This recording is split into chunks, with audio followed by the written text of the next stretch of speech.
जी नाजरीन, ये वो बहादुर इंसान है जिसने डिग्री लेते हुए इमरान खान का तस्वीर अपने साथ ले गया था स्टेज पे।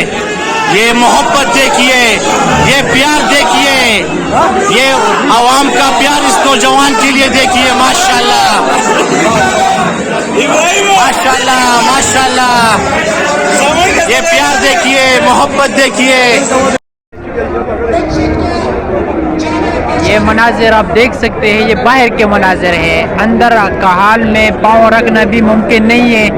ये आप देख सकते हैं बाहर के मनाजिर।